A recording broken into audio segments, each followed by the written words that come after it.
Mesdames, Mesdemoiselles, Messieurs, bonjour en direct, en public, à l'occasion de cette troisième journée du Medfel, mais deuxième journée pour cette compétition officielle, le Challenge Felinov, deuxième édition. Aujourd'hui, 26 avril, on va parler d'innovation de la parcelle à la station. Ça complète notre premier focus. Je vous incite à retrouver les images si vous n'étiez pas hier avec nous en direct et en public. Hier, on parlait de consommateurs, de packaging. Aujourd'hui, on remonte à l'origine sur les solutions innovantes en matière de Smart Agri.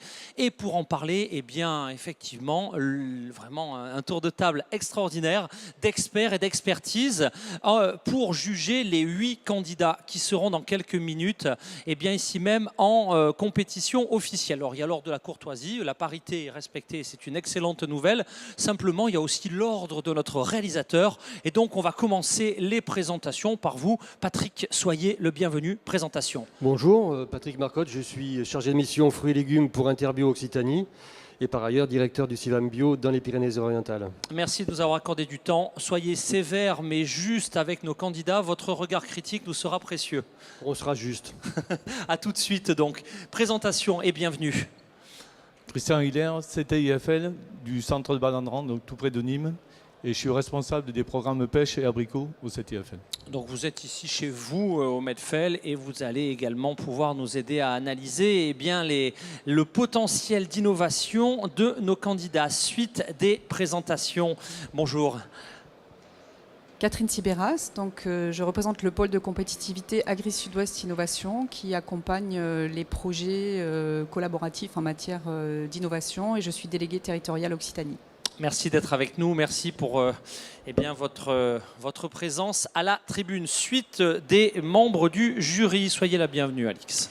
Bonjour, donc je suis Alix Pavy, responsable innovation et responsabilité sociétale à COP de France Occitanie. COP de France, c'est la fédération des coopératives agricoles et parmi nos adhérents, nous avons la fédération des fruits et légumes et de nombreuses coopératives de fruits et légumes que nous accompagnons au quotidien. Votre regard critique également nous sera précieux. Sandrine, bonjour, présentation. Bonjour, je suis Sandrine Arène-Daban. Je suis chargée de mission chez Sudagro Industrie. C'est le salon professionnel du machinisme et des prestataires agroalimentaires qui a lieu d'ailleurs au mois de juin sur Toulouse. Et précédemment, chargée de communication en anciennement comité économique agricole, fruits et légumes, bassin Grand Sud-Ouest. Soyez la bienvenue. Merci encore pour votre analyse par avance performance de nos candidats. Last but not least, bonjour Christophe, bienvenue. Bonjour, Christophe Guizard, je suis de IRSTA. IRSTA, c'est un centre de recherche public, c'est un EPST. Notre spécialité, c'est l'environnement, l'agriculture et plus particulièrement sur Montpellier, tout ce qui touche les problématiques capteurs et pulvérisation agricole, l'eau et les images satellitaires. Donc globalement, quand on vous parle d'innovation de la parcelle à la station, ça vous concerne au premier chef. Merci à tous les 6. Alors, merci à vous, membres du jury officiel. Vous avez, je pense, les instructions pour voter pour nos candidats. En revanche, et c'est une nouveauté, Marion, qui coordonne ce jury, vous a réservé pour vous, mesdames et messieurs, membres du public, la possibilité également de voter pour les candidats. Il y aura donc cette année, c'est une innovation, un vote du public et un vote du jury. Alors évidemment, pour le public, je vais vous expliquer tout simplement comment ça marche. C'est très simple. Nous aurons 8 candidats. À chaque candidat a été affectée une lettre de A à H. Donc de la lettre A à la lettre H, chaque candidat aura une lettre. Et si vous souhaitez voter pour l'un des 8 candidats, il suffit d'envoyer la lettre de votre choix par SMS. Alors au numéro, vous pouvez tout de suite, mesdames et messieurs, les membres du public, notez ce numéro, le 06 30 98 40 36. Je répète, le 06 30 98 40 36. Pardon. Alors, voilà, une lettre. On les rappellera tout au long de la compétition. Le principe également de cette compétition est très simple. Nous allons d'abord appeler chacun des 8 candidats. Ils disposeront de 5 minutes maximum, pas une seconde de plus. Ils peuvent faire moins, mais ils ne feront pas plus. Il y a une petite cloche, et alors après, on appelle la sécurité, etc. Non, je plaisante. Mais en tout cas, ils ont vraiment un temps contraint. 5 minutes pour vous convaincre. Ensuite, à l'issue de l'ensemble des présentations, Nous rappellerons la totalité des candidats. Ils seront ici même autour de nous. Et vous pourrez, mesdames et messieurs, leur poser les questions de votre choix. À vos stylos, à vos téléphones portables. La compétition commence. C'est parti. J'appelle tout de suite le premier de nos candidats en musique et sous vos applaudissements. C'est une candidate. Mélanie, venez donc me rejoindre pour la compagnie Water-O. C'est parti en musique, mesdames et messieurs.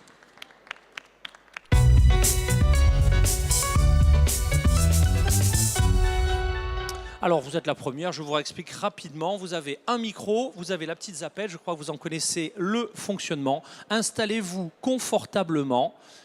Le micro est à vous, 5 minutes pour convaincre. Prenez vite la petite zapette. C'est parti. Bonjour. Donc le problème aujourd'hui que l'on connaît tous, le désherbage. Le désherbage, Water-O, crée des systèmes de désherbage écologique, sans produits chimiques. Nous avons fait une dizaine d'années de recherche sur ce principe. Nous sommes les seuls en France à désherber le système foliaire, mais surtout le système racinaire pour le moment. Nous avons donc déposé un brevet qui a été obtenu. Nous sommes une entreprise familiale avec des essais divers et variés dans des domaines d'application différents pour les collectivités, l'agriculture, enfin grande culture, viticulture, arboriculture également. Les fruits et légumes, nous n'avons encore pas eu la possibilité de faire des essais, mais ça viendra sûrement parce qu'on a beaucoup de demandes. Voilà.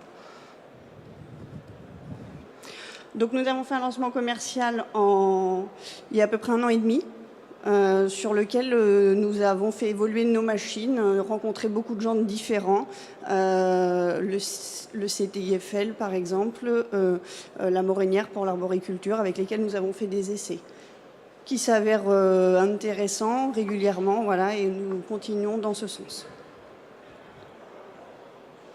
Ah ben écoutez, ça c'est du très rapide. On vous remercie. Donc Merci. mesdames et messieurs, c'était notre première candidate, Mélanie, pour Water-O. Merci, on peut l'applaudir chaleureusement, mesdames et messieurs.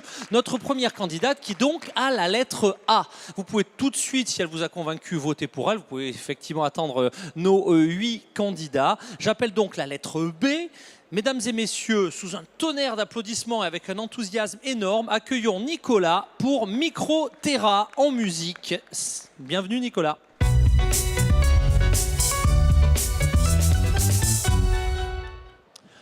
Cinq minutes pour convaincre maximum, le micro, la zapette. Bienvenue chez nous, bienvenue chez vous.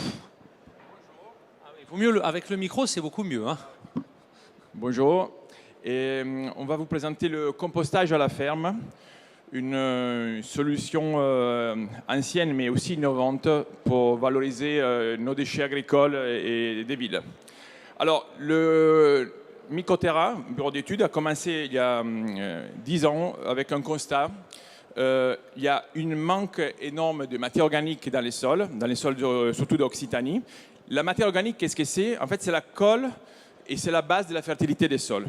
Donc, il y a ce gros manque, parce qu'on est à moins d'1% sous les sols d'Occitanie. Et de l'autre côté, on a une abondance des productions de déchets végétaux et organiques autour de nos villes et autour de nos fermes agricoles.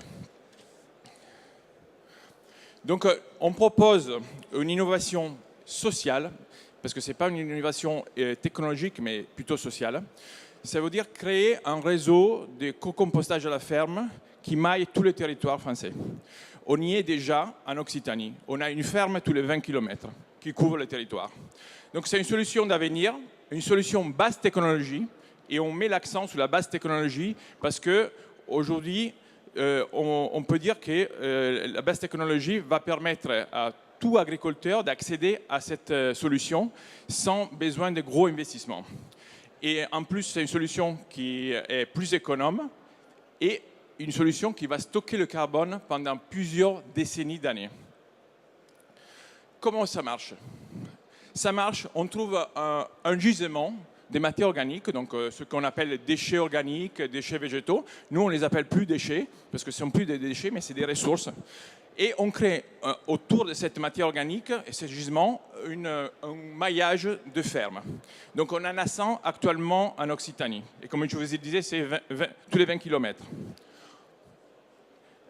Voilà, on est à la livraison de la matière qui vient de la ville. Donc c'est vraiment la liaison entre la ville et la campagne. Cette matière arrive sous les sols agricoles. Et là, elle commence cette fermentation, ce compostage. C'est des bactéries qui sont là depuis 4 milliards d'années et qui font le travail sans aucun déchet, mais avec seulement une valorisation de cette matière à une nouvelle matière qui s'appelle compost, soit humus.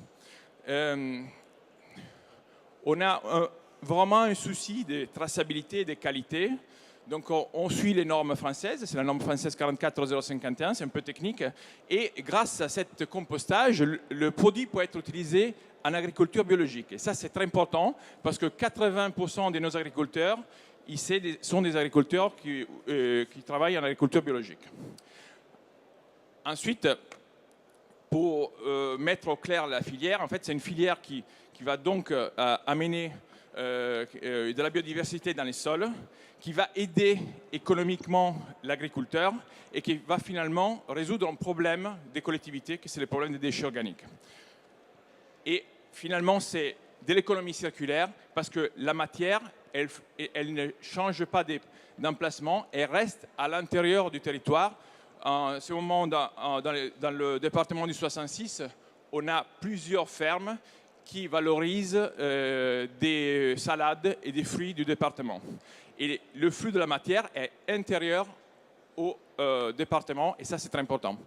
Et voilà une petite photo d'un chantier avec des melons, des salades, qui en quelques jours vont intégrer le compost, parce qu'ils sont remués très rapidement. Et voilà, donc aujourd'hui, pour faire un petit bilan, on a valorisé 50 000 tonnes. On est à 4 000 tonnes de déchets ici dans le département à niveau des fruits et légumes. On a 10 plateformes à l'intérieur du département et on a plusieurs partenaires. Donc on a comme partenaire la région, les CIVAM, les CIDETOM et après des partenaires privés. Voilà, je vous remercie. Eh bien, moi aussi, je vous remercie, mesdames et messieurs. Nicolas de Microterra, on peut l'applaudir. C'est donc la lettre B, donc notre deuxième candidat. Troisième candidat, Thierry Corbière. Mesdames et messieurs, applaudissons-le, la société Advancy.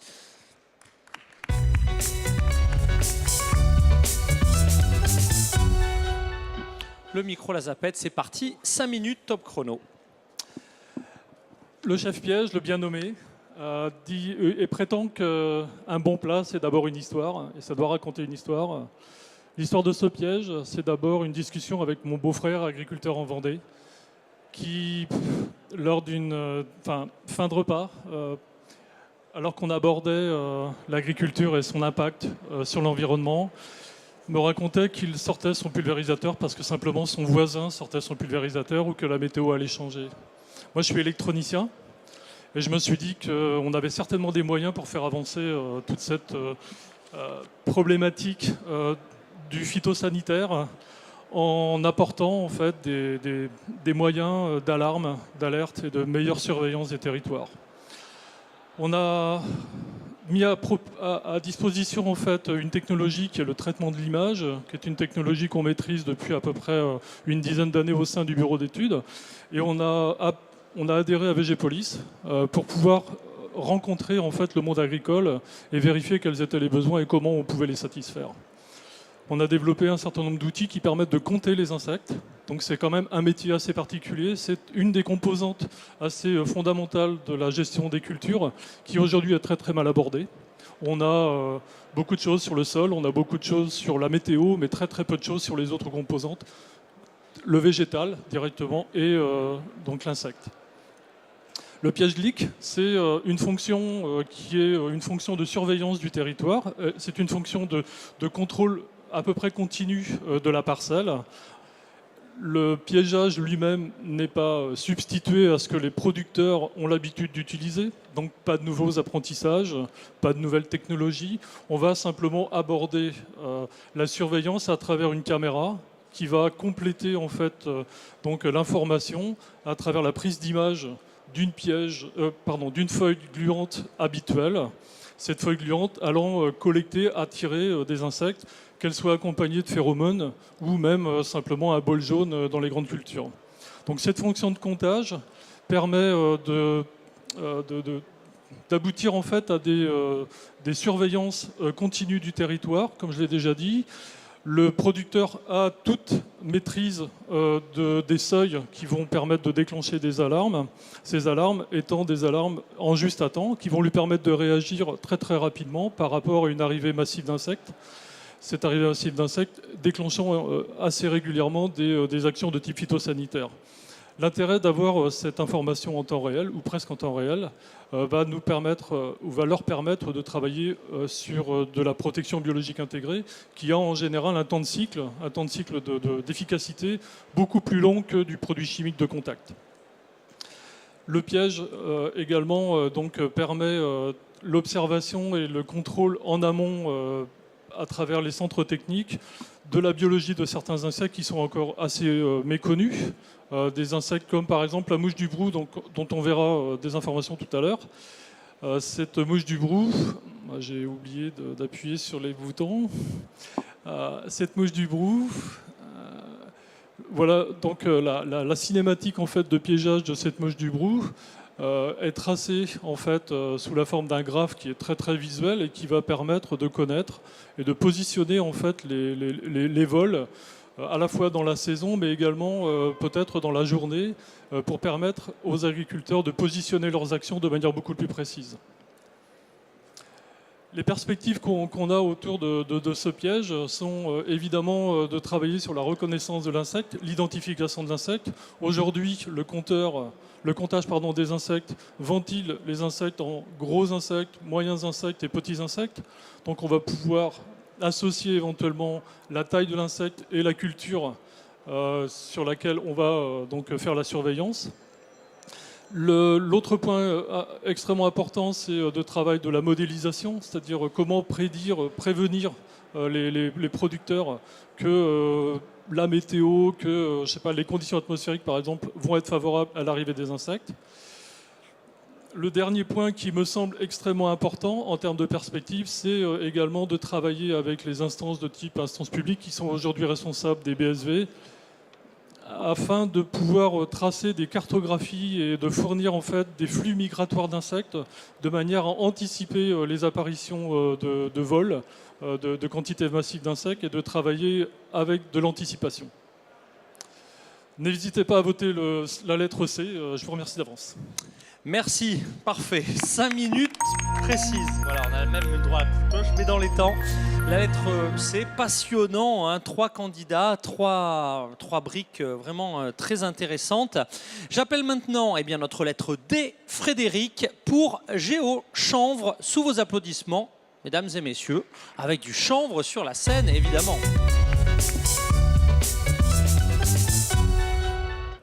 Allez, le micro, la zapette, et c'est parti. Bonjour, Frédéric Cour. Donc, je dirige une petite start-up qui s'appelle Géochanvre. L'objectif pour la start-up, c'est de concurrencer Monsanto et éviter tous les bioplastiques. Voilà. Donc, on a innové en faisant uniquement du paillage à partir de fibres hydroliées. Donc, on arrive à lutter contre les adventices et en même temps, on se rend compte que c'est plutôt un biocatalyseur, ça veut dire qu'on a beaucoup de vertus sur les économies d'eau, sur la vie du sol et aussi sur les effets allélopathiques qu'on peut retrouver sur le chanvre, l'ortie, la tanésie. On prend toutes les pailles brutes et on fait juste du paillage. Donc l'idée qu'il y a, c'est qu'on arrive à hydrolier par un procédé breveté sur 150 pays de la paille brute. Comme le montre l'image, on arrive à uniquement bombarder de la paille avec de l'eau. 4 millions d'euros d'investissement en Bourgogne, terre de culture du chanvre, avec une grosse usine qui est à disposition le long du canal de Bourgogne. Donc on essaye de passer sur du fret. Et après, ce qu'on essaie de faire, c'est travailler avec toutes les stations d'expérimentation, que ce soit le GRAB, que ce soit le CEHBM dans le Morbihan, ou le CERFEL, ou bien la Sérail à Lyon, où en gros on a fait des essais sur du maraîchage, on a fait pas mal d'essais aussi sur le côté fruitier. Et c'est vrai qu'à partir du moment où on va repartir sur des modèles économiques différents, il faut qu'on regarde non pas la lutte contre les mauvaises herbes comme un équivalent bioplastique, mais essayer de quantifier les économies d'eau que l'on fait. Donc c'est quand même un thème d'actualité pour le Sud. Et essayer de voir les économies justement au niveau confort racinaire. C'est certain que de la racine qui se développe sous du chanvre, c'est de l'isolation. Donc on se retrouve avec des vertus où on a plus de rendement, ce que montre la courbe. On a plus de rendement par rapport à un polyane ou même un bioplastique. Et on ne sait pas trop l'interpréter, si ce n'est que quand on regarde en vie du sol, on se rend compte que les racines exploitent 100% d'un compost ou de ce qu'on lui mettra en nutrition sur un CH classique. Donc ça veut dire que le confort racinaire est apporté par une isolation thermique du chanvre assez facilement. Donc voilà, après donc, notre innovation c'est quand même du rouleau, c'est d'essayer de voir sur des grandes longueurs. L'usine est capable maintenant en 2018, première année de commercialisation, de produire plus de 10 000 m² par jour. Donc les vrais essais, ça sera avec des maraîchers bio ou des vergers bio, mais on a un vrai problème de commercialisation parce qu'on est une petite start-up. Et c'est certain que de vouloir faire... la photo de gauche, c'est sur des pépinières viticoles qui utilisent 250 km de plastique par an, qui sont jetés, qu'il n'y a plus de circuit avec Adivalor de valorisation. Ils utilisent quand même du plastique. J'ai pas réussi à mettre 1 m² en Languedoc-Roussillon, Occitanie, pardon. Pareil, ça veut dire qu'on est parti sur des systèmes de culture où on arrive à utiliser les propriétés d'un buvard en faisant uniquement de la pose sur le paillage, avec le système de goutte à goutte en surface. Donc ça veut dire économie de pose, des produits propres, pas de contact avec le sol, des fraises ou des trucs comme ça qui ne sont pas brûlés par le plastique. Donc pas mal d'avantages. Mais là aussi, c'est des années de recherche, donc c'est un peu compliqué. Et puis la photo de droite, elle est plus traumatisante, c'est qu'on arrive carrément à faire des semis dessus. Donc là, cette année, avec le CHBM, on va semer de la carotte. Sur de la mâche, ça passe. Sur pas mal de trucs, ça passe. Donc du semis dessus qui fait anti-mauvaise herbe, phyto, allélopathie, avec de l'ortie, avec stimulant des sols, et qu'on arrive à faire pousser dessus, avec des légumes propres, pourquoi pas, quoi. Merci encore. Merci. Et oui, la zone de confort, c'est toujours le pire ennemi des startups. Merci pour bien ce focus. La lettre D, Frédéric Roure pour GeoChanvre. Nous sommes à mi-parcours, mesdames et messieurs les membres du jury. À ce stade, tout va bien. Intéressant, je pense. Vraiment passionnant. Allez, on appelle notre 5e candidat. Christophe, venez vite nous rejoindre avec la lettre E pour Idelio en musique. Et sous vos applaudissements, mesdames et messieurs.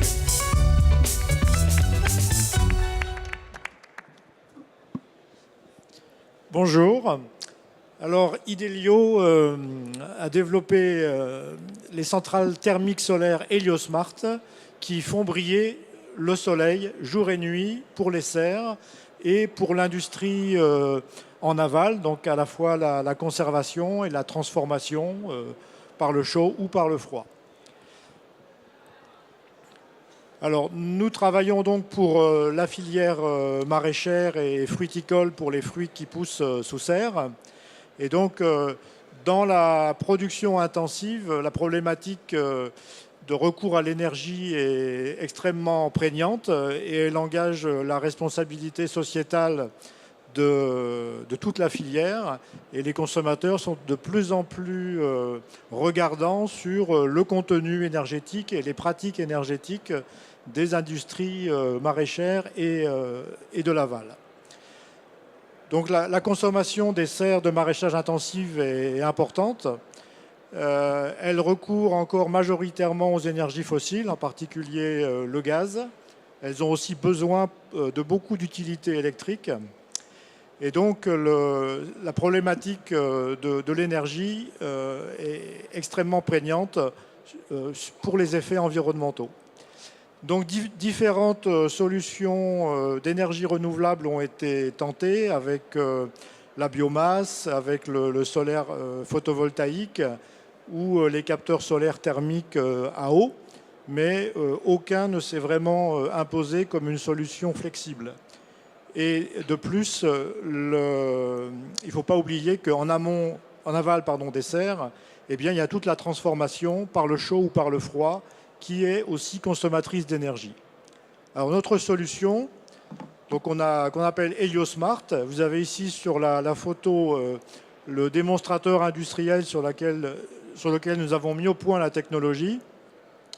Et donc, nous produisons, grâce à des miroirs et par un système de concentration, de la chaleur à haute température, jusqu'à 250 degrés, avec un vecteur énergétique qui est l'air.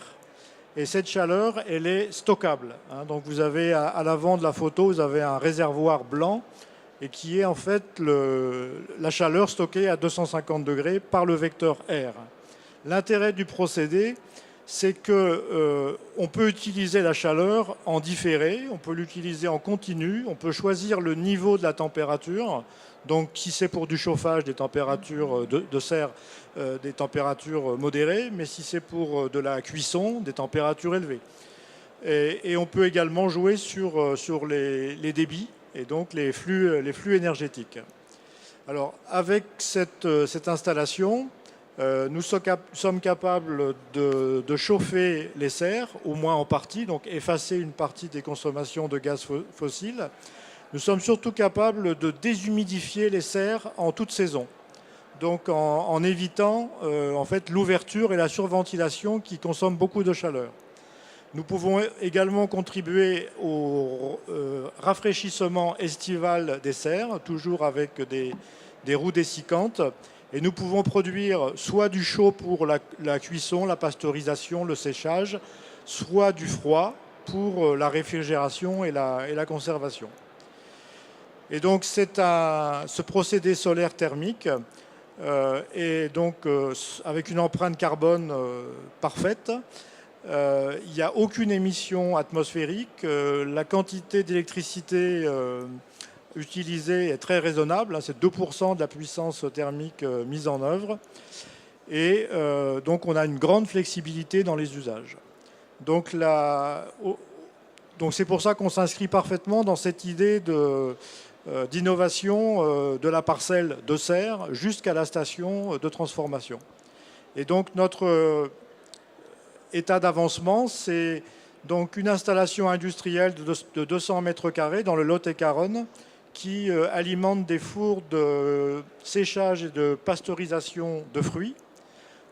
Et nous travaillons au niveau R&D avec le centre technique interprofessionnel des fruits et des légumes de Balandran et un bureau d'études spécialisé en énergétique des serres sur la déshumidification intégrale par voie solaire.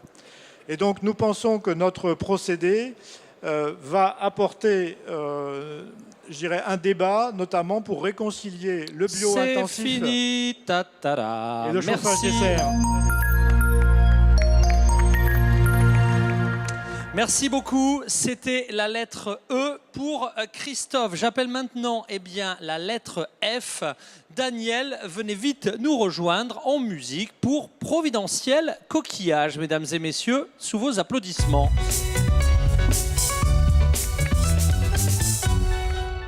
Le micro, la zapette, 5 minutes chrono, pas une seconde de plus. Il ne faut pas tomber de la chaise parce que là, ça poserait quelques problèmes pour notre lettre F. C'est parti, Daniel. Oui, bonjour. Donc, je représente Providentiel Coquillage, une jeune start-up toulousaine. Providentiel Coquillage, c'est une start-up qui valorise la coquille d'huître pour en faire de nouveaux produits destinés à l'agriculture. En fait, je veux d'abord raconter une petite histoire. Je discutais avec un cousin à moi qui est du Cameroun et en fait lui donnait des coquilles d'huîtres à ses poules. Alors ça m'a directement intrigué, j'ai trouvé ça vraiment fun entre guillemets et au fil de la discussion, je lui ai demandé qu'est-ce qu'il faisait d'autre avec les coquilles. Et après je suis rentré, j'en ai parlé à un de mes amis et on a vu qu'en fait la coquille d'huître, c'est pas un déchet mais c'est plutôt une richesse. Donc si vous avez des coquilles d'huîtres à la maison, gardez-les et donnez-les nous. En fait, la coquille d'huître, ce qui est bien avec la coquille d'huître, elle a énormément de solutions, notamment pour l'agriculture. Il faut savoir que durant l'année, les agriculteurs, ils ont l'habitude de choler leur sol. Donc, ils ont besoin de choler leur sol parce que les sols sont acides. Mais nous savons très bien que la chaux est très brutale, c'est très toxique pour la terre. Et il s'avère que la coquille d'huître est un produit qui peut se substituer à la chaux, parce qu'en même temps, la coquille d'huître apporte énormément d'oligo-éléments à la terre, mais en même temps, ça décalcifie comment on appelle ça, la terre. Donc, ce qui est bien aussi avec la coquille d'huître, c'est qu'elle apporte aussi une solution à plusieurs maladies. Maladies notamment la cloque du pêcher, la hernie du chou, mais aussi sur toutes les maladies je ne sais pas si vous voyez, ça s'appelle le cul noir de la tomate. Excusez-moi du terme, mais les agriculteurs connaissent bien, c'est une des maladies de la tomate. Donc nous sommes partis d'un constat qu'avec la coquille d'huître, on peut apporter énormément de solutions au niveau de l'agriculture. Donc nous sommes en partenariat avec le syndicat des ostréiculteurs d'Occitanie. Donc nous récupérons la coquille d'huître au niveau du bassin de Thau. Donc chaque année, nous produisons 2000 tonnes de coquilles d'huître. Et nous avons plusieurs solutions. La solution la plus basique, c'est évidemment la coquille d'huître pour les poules. C'est ce qui permet à ce que les œufs soient durs. Et la deuxième solution, on l'utilise comme amendement calcaire pour les cultures. Donc nous avons énormément de marchés, ça s'adresse à toutes les cultures. Aujourd'hui, nous travaillons avec les trufficulteurs, ça a été nos premiers clients, on était un peu étonnés. Nous sommes en partenariat avec les vins de Gaillac, qui ont énormément de besoin de ce produit, parce que bon, vous savez, en ce moment, on est vraiment dans tout ce qui est bio. Ce qui est bien avec la coquille, c'est que c'est un produit sain, naturel, mais au-delà de ce projet, nous sommes dans l'économie circulaire. Donc nous partons d'un déchet qui n'est pas un déchet, nous la transformons, mais en même temps, nous faisons aussi des économies au niveau des ostréiculteurs. Parce que ce qu'il faut savoir, c'est que les ostréiculteurs, chaque année, ils sont obligés de payer 2000 € pour pouvoir, comment on appelle ça, qu'on leur enlève leurs déchets. Alors quand on les a rencontrés, on leur a fait comprendre, ne jetez plus vos déchets, nous on va les transformer, mais en même temps, on va vous faire baisser votre, entre guillemets, votre budget de collecte de déchets. Donc on s'adresse vraiment à toute la filière. Aujourd'hui, on est là pour vraiment rencontrer les acteurs de la filière pour leur dire qu'il y a énormément de bonnes choses au niveau de la coquille. Donc pour ceux qui veulent voter, votez F, Providentiel Coquillage. Je vous remercie. Et moi aussi, je vous remercie. Une solution qui est vraiment dans l'air du temps, à l'ère où l'économie circulaire est un petit peu en tête de nos gazettes. Il nous reste 2 candidats. J'aimerais pas être à votre place, mesdames et messieurs les membres du jury ou même vous, le public, parce qu'on a vraiment des candidats très très intéressants. J'appelle la lettre G. Colin, venez vite nous rejoindre pour Carbone Bee en musique et sous vos applaudissements, mesdames et messieurs.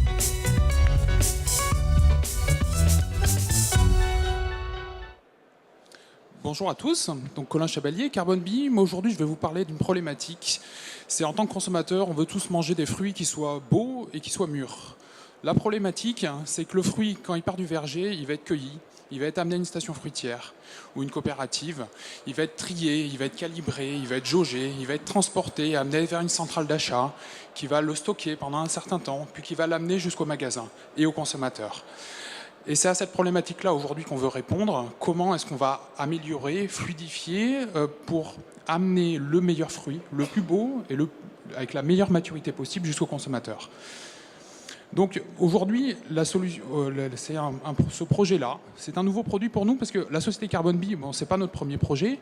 On est une société qui est basée à Valence. On est spécialisé dans les solutions d'imagerie dédiées à l'agronomie. Donc aujourd'hui, c'est des solutions basées sur des technologies d'imagerie hyperspectrale couplées à de l'intelligence artificielle. Donc aujourd'hui, on développe des solutions qui nous permettent de détecter des mauvaises herbes, de détecter des symptômes foliaires, des maladies.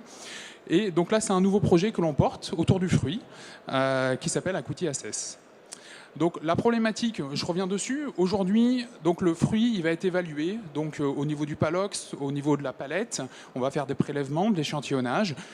Que ce soit au champ, déjà pour prendre la décision de cueillette, est-ce que c'est le bon moment de le cueillir? Que ce soit sur le quai de la réception de la station fruitière, pour prendre une décision, pour le classifier, pour l'orienter vers le bon frigo, vers le bon stockage provisoire. En plus, il va être expédié. On va faire des contrôles dans le frigo pendant est-ce que sa conservation se passe bien. Et donc aujourd'hui, ce qu'on s'aperçoit, c'est que l'échantillonnage, souvent, il est trop faible. Il est fait par une personne qui est expérimentée. qui a malheureusement tendance, c'est ce qu'on observe, a tendance à partir à la retraite et ce sont des personnes rares. Et ça, c'est une vraie problématique aujourd'hui pour les stations fruitières et les coopératives. Et dernière problématique, aujourd'hui, il existe quelques solutions, mais qui sont destructrices des fruits. Et ça, aujourd'hui, ça commence à représenter des coûts importants, plus on s'approche du consommateur. Voilà. Donc aujourd'hui, notre objectif, c'est d'arriver à remettre sa place à cette problématique de qualité, donc de ce qu'on appelle de l'agréage, autant sur l'aspect visuel, mais sur l'aspect maturité. Alors la réponse qu'on souhaite amener, c'est une solution, c'est un outil de diagnostic portable qui se ramène à un outil qu'on connaît tous aujourd'hui, qui est le smartphone, auquel on va adjoindre un accessoire matériel, qui est en fait une caméra hyperspectrale, et sur lequel on va travailler avec de l'intelligence artificielle. Donc l'objectif, c'est de capturer la physiologie du fruit et de pouvoir analyser automatiquement autant des défauts visuels, ça va pouvoir être des nécroses, ça va pouvoir être des problématiques de coloration, des défauts, par exemple un ongle qui a touché le fruit, et donc de pouvoir quantifier ça, et donc de vérifier si le fruit déjà correspond à des problématiques, à un cahier des charges, au cahier des charges de l'acheteur final, et de ce que veut le consommateur. Mais ça va être aussi de pouvoir évaluer immédiatement la maturité. Et là, il y a de la vraie innovation technologique. Donc ça, c'est des sujets aujourd'hui que l'on travaille, et notamment à travers des collaborations avec l'INRA, avec le CTIFL, avec des producteurs, avec des transformateurs de fruits. Et l'objectif, c'est aussi d'avoir un outil qui soit souple d'usage, que je puisse utiliser autant au champ que sur le quai en plein été, quand je vais avoir le soleil qui va taper sur le goudron, que je vais pouvoir utiliser dans le hangar sous des néons. Et ça, aujourd'hui, c'est notamment le pari de cette intelligence artificielle qui va nous amener cette souplesse d'usage. Voilà. Donc aujourd'hui, où est-ce qu'on en est dans ce développement produit? C'est des tests terrain. Alors la technologie, nous, on la développe depuis 2012. La société Carbon Bee existe depuis début 2015. Sur ce projet, on a un certain nombre de tests terrain sur plusieurs typologies de fruits qui sont réalisés en 2018. Et on prévoit un bêta-test commercial en 2019. Voilà. Et donc c'est terminé. Je vous remercie de votre attention. Eh ben, moi aussi, je vous remercie pour la lettre G, Colin Carbon Bee. Mesdames et messieurs, il nous reste un dernier candidat, la lettre H. J'appelle tout de suite Yann Priou pour Suez en musique et sous vos applaudissements, mesdames et messieurs.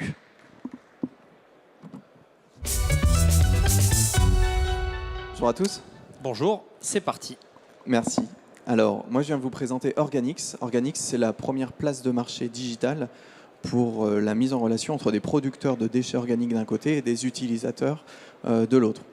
Organix part du constat que les déchets des uns peuvent devenir la matière première des autres. On a eu plusieurs exemples ce matin. Et avec le groupe Suez, on a développé une marketplace qui permet pour les déchets organiques une valorisation en méthanisation.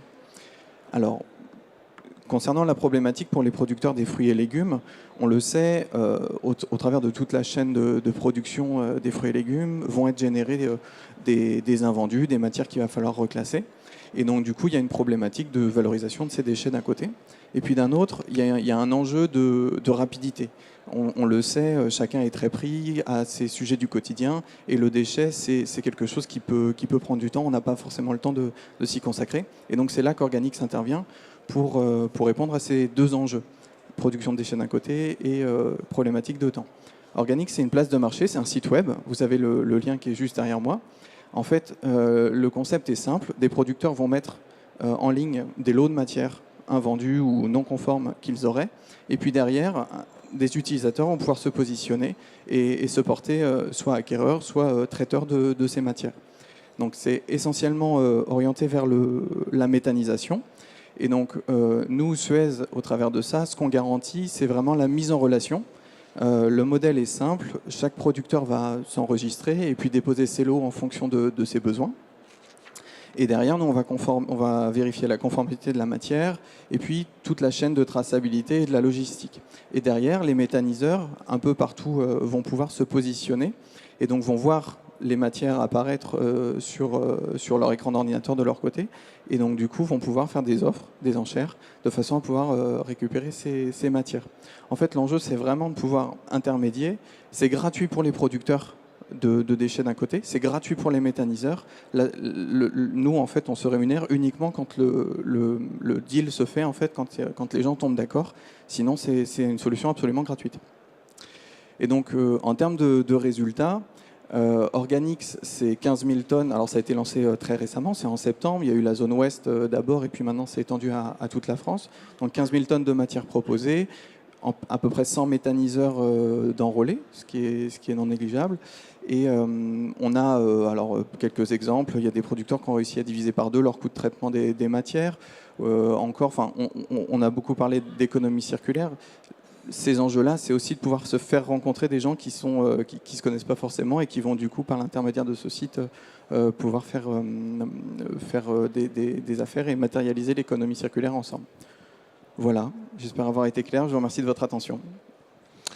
Parfaitement clair. Merci Yann. Écoutez, restez avec nous puisqu'effectivement, nous allons passer maintenant à la deuxième partie de notre challenge. C'est la session questions-réponses avec nos 8 candidats. J'appelle tout de suite sur le plateau nos 8 candidats. Venez vite, toutes et tous, nous rejoindre en musique, s'il vous plaît.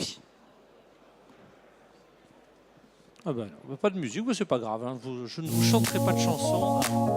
Merci beaucoup. Allez, venez vite, rapprochez-vous un petit peu de la table. Voilà, c'est la session des questions-réponses. C'est parti donc, rapprochez-vous, ne soyez pas timide, le bord tiendra le coup. Allez, merci. On arrête la musique, c'est parti. Qui pose des questions et à qui? Je vois que Patrick a pris le micro. Alors, pardon, mais mille excuses. Allons-y, Sandrine. Moi, c'est pour monsieur qui travaille sur Valence, c'est vous-même. Alors, attendez. Voilà. Rapprochez-vous du micro. Voilà. Sur l'outil que vous proposez. Oui. Je voulais savoir, le taux de sucre, vous pouvez le calculer aussi par rapport à ça, quand vous parliez de maturité. Tout à fait. Donc le taux de sucre, effectivement, c'est une application aujourd'hui qui est bien connue en spectrophotométrie. Donc aujourd'hui, l'imagerie hyperspectrale va nous permettre de faire de la spectrophotométrie, mais on va avoir une dimension de plus, on va avoir la spatialisation. Et c'est tout l'intérêt, puisque aujourd'hui, avec un spectrophotomètre, je vais avoir le taux de sucre là où j'ai posé le spectrophotomètre. Et selon là où je le place sur le fruit, je vais avoir une information différente, alors que là, on va avoir une information de taux de sucre qui est globalisée sur le fruit. Donc, elle va être beaucoup plus consolidée, beaucoup plus fiable. Les fruits au rayon X, impressionnant. Hein. Une autre question, allons-y. Complément aussi, monsieur. Normalement, il faut un calibrage pour chaque type de fruit. Oui, effectivement. Alors, et c'est justement aujourd'hui, c'est une des problématiques qu'on a avec la spectrophotométrie sur les fruits. Donc, cette calibration aujourd'hui, elle est faite avec des modèles mathématiques qui sont assez rigides. Et c'est ce que va amener l'intelligence artificielle. C'est une capacité à prendre en compte la variabilité de la génétique autant des différentes familles de variétés dans les espèces. Et c'est justement sur ces travaux-là que l'on travaille actuellement pour être capable de gérer. Et par exemple, si on prend la problématique des pêches, aujourd'hui, on va retrouver 300 variétés de pêche sur le marché. Et c'est une des grosses problématiques, justement. Merci Colin. Une autre question? Oui, j'ai en fait 2 questions. Une pour Microterrain. Vous avez parlé de compost, de fertilité des sols. Est-ce que vous pourriez nous expliquer peut-être que si ça a une incidence sur la résilience des sols par rapport à la sécheresse? Oui, en fait, la matière organique, une fois qu'elle est compostée, ça veut dire qu'elle passe d'un stade instable à un stade stable. Elle est intégrée dans les sols. Et une fois qu'elle est dans les sols, elle reste pendant plusieurs décennies et elle fait comme une colle avec l'argile.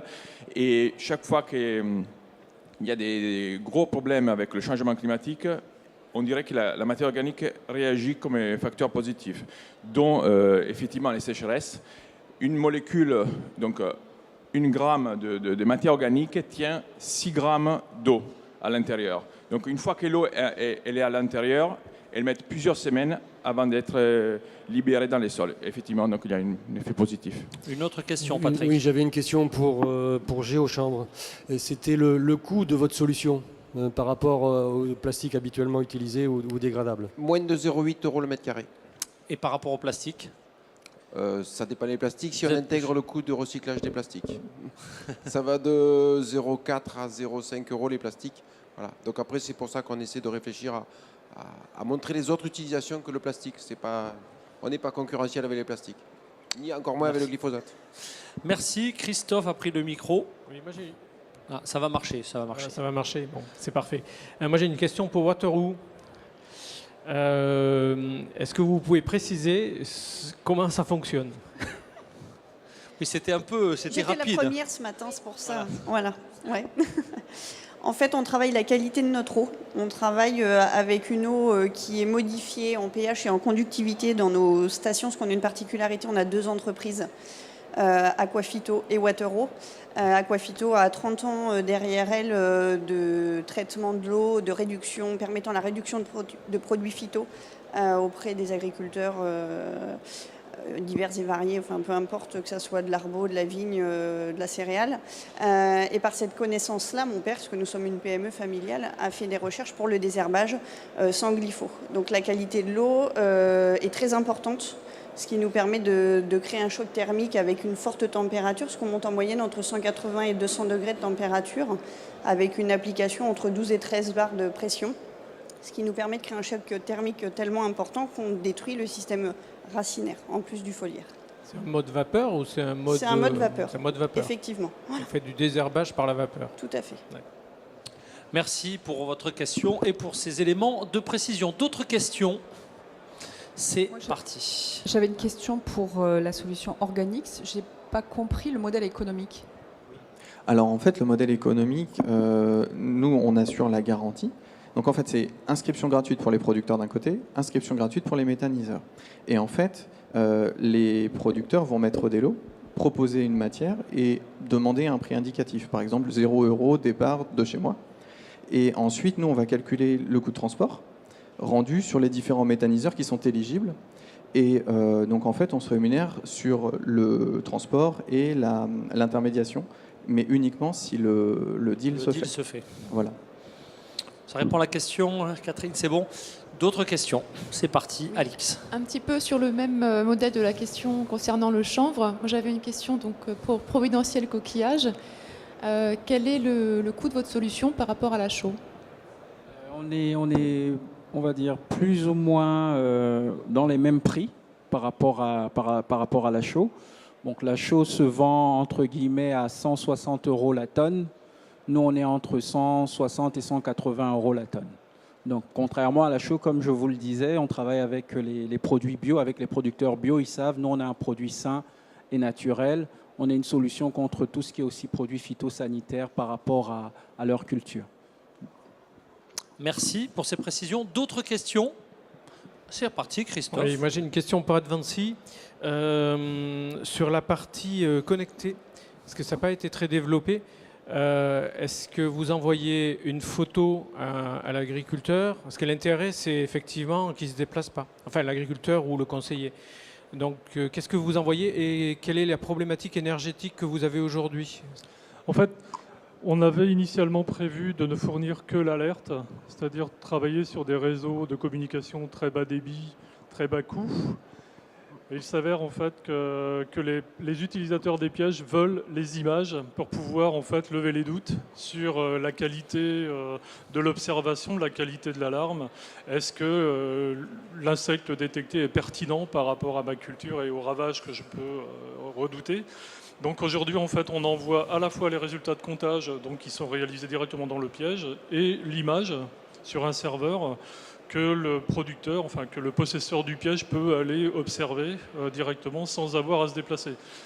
Ça résout en fait un gros problème de contraintes et d'astreintes de déplacement par rapport à ces pièges. On évite beaucoup de déplacements, beaucoup de kilomètres qui sont en fait en général pas judicieux. Et il y a également une alarme qui monte lorsque la feuille chromatique, enfin la feuille gluante est saturée. Donc le piège numéro tant, la feuille est saturée, il faut la changer. Un grand merci. D'autres questions? D'autres questions? Une fois, deux fois. Ah, allons-y, Alix. Sur la solution de solaire thermique, alors vous allez me trouver un petit peu focalisé sur, sur le coût, mais ouais, en termes d'économie économique pour l'entreprise, par exemple sur l'utilisation en froid.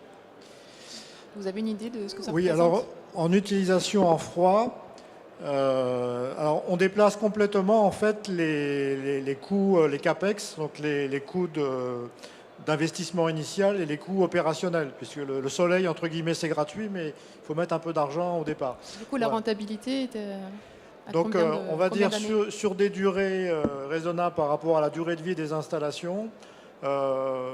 Sur des installations un peu importantes, c'est-à-dire au-delà du mégawatts de puissance froid, on est compétitif avec l'électricité au tarif industriel moyen européen, c'est-à-dire entre 100 € du mégawattheure en France ou en Espagne et 150 en Italie ou en Allemagne. Donc, bien sûr, avec dans la phase, on va dire, transitoire, des aides de type fonds chaleur qui aident à la compétitivité dans tout ce qui est solutions énergie renouvelable.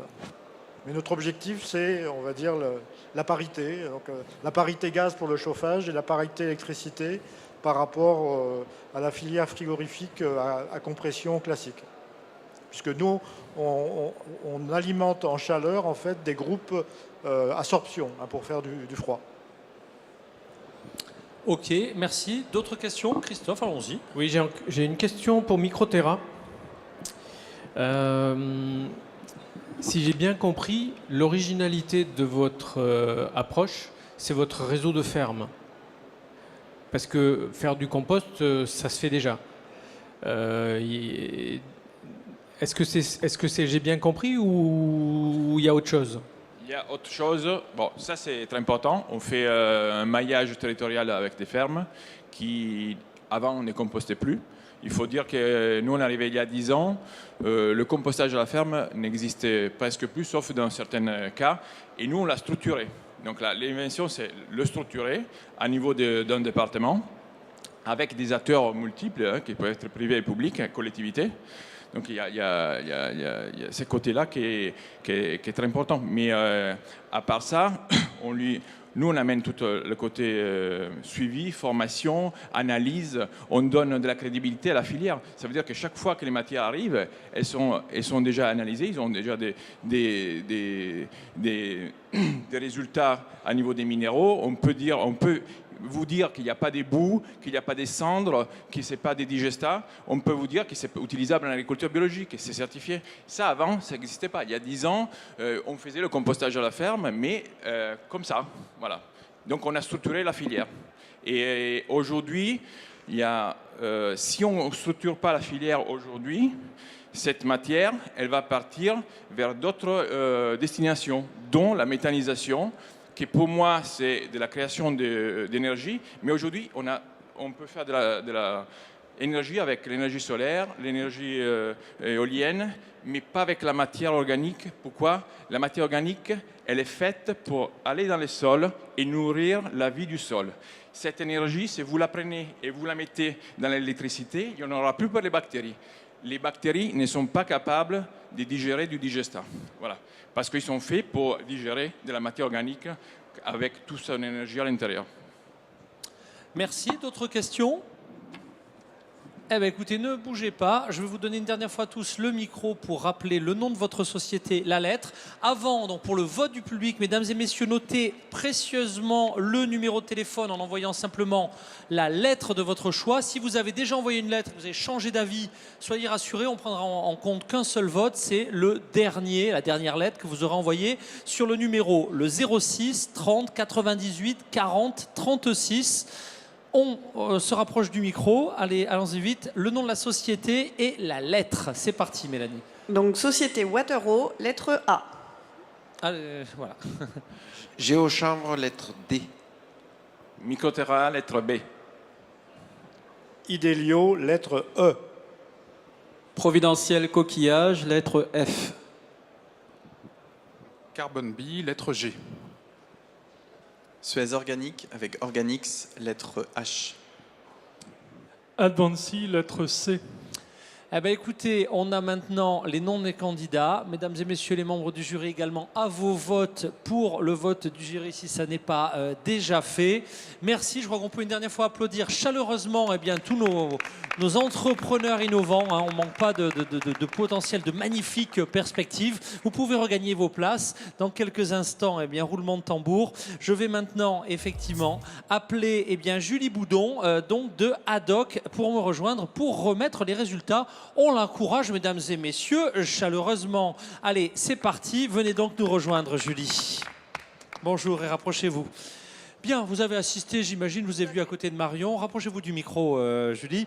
Alors, déjà, beaucoup de votants. Je ne sais pas si vous avez les stats. Moi, je viens de les recevoir. 60 votants. Donc, belle légitimité. Rapprochez-vous du micro. Allez, votre analyse déjà sur cette compétition. Non, rapprochez-vous du micro. Ben voilà, tenez-le à la main. Voilà, c'est ça. C'est ça, allons-y. Je dis non, des solutions très intéressantes et très diversifiées qui permettent d'avoir une vision vraiment différente sur l'agriculture de demain. Ok, eh ben écoutez, je vous propose donc maintenant, puisque Marion a dû recevoir à la fois les votes du jury et les votes du public, d'annoncer tout de suite, mesdames et messieurs, eh bien, le nom du gagnant pour le vote du jury. C'est parti, Julie. Alors, pour le vote du jury, le gagnant est Carbon Bee. Allez, mesdames et messieurs, sous vos applaudissements, Carbon Bee en musique, lauréat 2018 du challenge Fellinov. Venez vite nous rejoindre. Et toutes nos félicitations. Colin, un petit mot. Oui, écoutez, merci pour ce prix. C'est une belle surprise. C'est vrai que pour nous, c'est un petit peu nouveau de venir dans cette filière du fruit. Donc c'est une belle récompense. Et donc je pense que du coup, on sera présent au salon l'année prochaine. Eh ben voilà, le gagnant, précisons-le, gagne un emplacement, c'est pas mal, sur le salon Medfel. Bravo pour votre jury. Alors, vous pouvez gagner votre place. Je rappelle à tous les candidats qu'ils sont attendus ensuite ici même autour de la scène pour la photo de groupe. Et maintenant, le nom du prix du public. Alors, le prix du public, Microterra. Allez, mesdames et messieurs, sous vos applaudissements, prix du public, 60 votants, Microterra, lauréat 2018, du challenge Fellinov. Allez, un petit mot. Je remercie le jury et le public. Et en fait, je suis content que malgré notre solution n'est pas technologique, elle est une solution d'avenir parce qu'on a besoin pour notre agriculture des solutions qui soient simples mais efficaces et qui en fait fassent vraiment le lien entre une vie moderne et une agriculture moderne. Voilà. Allez, un grand merci à nos deux candidats. Un grand merci à nos membres du jury. Vous reviendrez pour une prochaine édition. C'était bien, c'est instructif. Moi, je suis passionneur.